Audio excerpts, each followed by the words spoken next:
Estudo número 3: Espiritualidade alerta. Cuidado com os pecados ocultos. Já tivemos 2 lições até agora. Seja sincero, você já presenciou nessas 2 semanas algumas das situações já estudadas? Você teve a chance de agir em defesa do Evangelho e da Igreja? Será que o inimigo vai se dar por vencido se nós começarmos a vigiar nessas 2 áreas que estudamos? Nós também achamos que não, e por isso hoje vamos aprender outra estratégia bem comum utilizada por ele, para destruir uma igreja e o nosso relacionamento com Deus. Nosso texto base é 2 Samuel capítulo 11 do 1 ao 17, versículos 26 e 27, e o capítulo 12 do 1 ao 14. O que aconteceu com Davi? Cuidado com os pecados ocultos. Vamos aos textos bíblicos. 2 Samuel capítulo 11. Davi e Batseba. Decorrido 1 ano, no tempo em que os reis costumam sair para a guerra, Davi enviou Joabe, seus oficiais e todo o Israel. Eles destruíram os filhos de Amon e sitiaram a cidade de Rabá, mas Davi ficou em Jerusalém. Uma tarde, Davi se levantou do seu leito e andava passeando no terraço do palácio real. Dali viu uma mulher que estava tomando banho. Ela era muito bonita. Davi mandou perguntar quem era.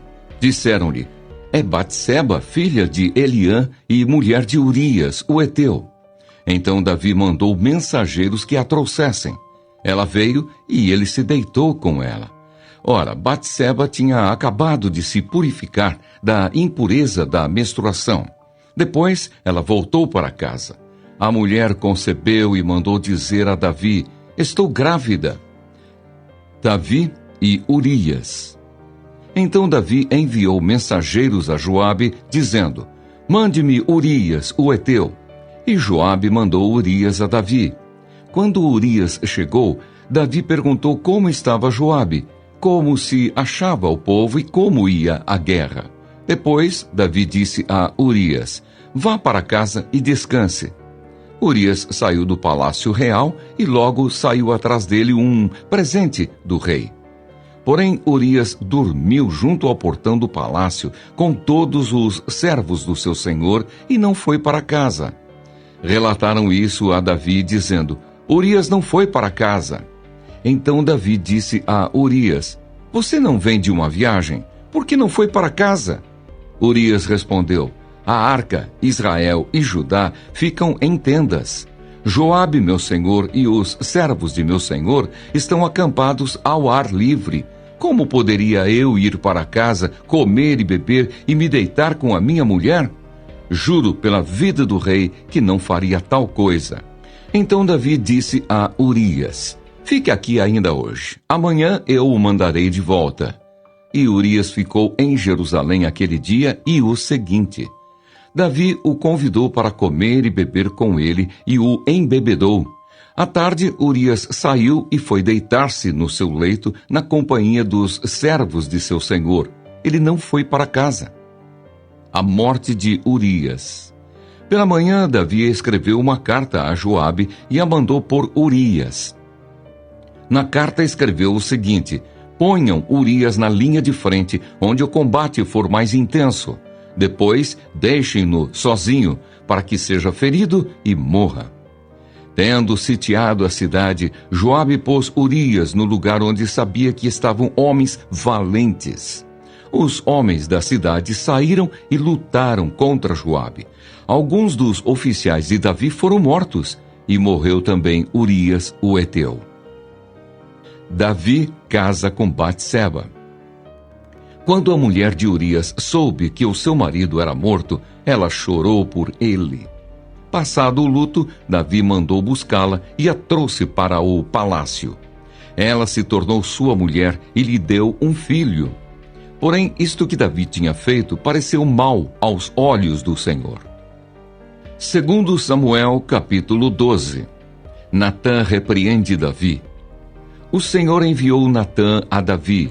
Natã foi falar com Davi e lhe disse: havia numa cidade 2 homens, um rico e outro pobre. O rico tinha ovelhas e gado em grande número, mas o pobre não tinha coisa nenhuma, a não ser uma cordeirinha que havia comprado. Ele a criou e ela cresceu em sua casa, junto com os seus filhos. Comia da sua comida e bebia do seu copo.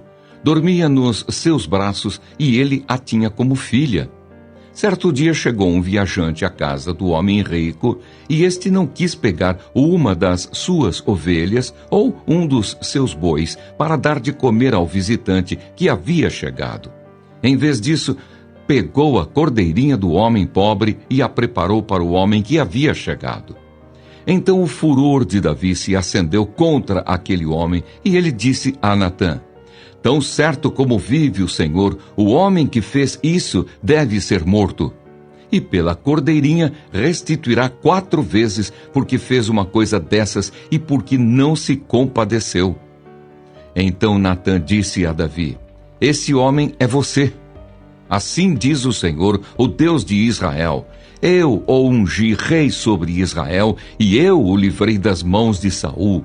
Eu lhe dei a casa de seu senhor e as mulheres de seu senhor em seus braços. Também lhe dei a casa de Israel e de Judá. E se isto fosse pouco, eu teria acrescentado tais e tais coisas. Por que então você desprezou a palavra do Senhor, fazendo o que era mal aos olhos dele? Com a espada você matou Urias o Heteu. Você tomou por esposa a mulher dele, depois de o matar com a espada dos filhos de Amon. Agora, pois, a espada jamais se afastará da sua casa, porque você me desprezou e tomou a mulher de Urias o Heteu para ser sua mulher. Assim diz o Senhor: Eis que farei com que de sua própria casa venha o mal sobre você. Tomarei as suas mulheres à sua própria vista e as darei a outro homem, que se deitará com elas em plena luz do dia. Porque você o fez em segredo, mas eu farei isso diante de todo o Israel e em plena luz do dia. Então Davi disse a Natã: Pequei contra o Senhor. E Natã respondeu: Também o Senhor perdoou o seu pecado. Você não morrerá. Mas porque com isto você deu motivo a que os inimigos do Senhor blasfemassem, também o filho que lhe nasceu morrerá. Chamamos assim toda a prática contrária à palavra de Deus que é mantida em segredo. Existem pecados ativos e passivos.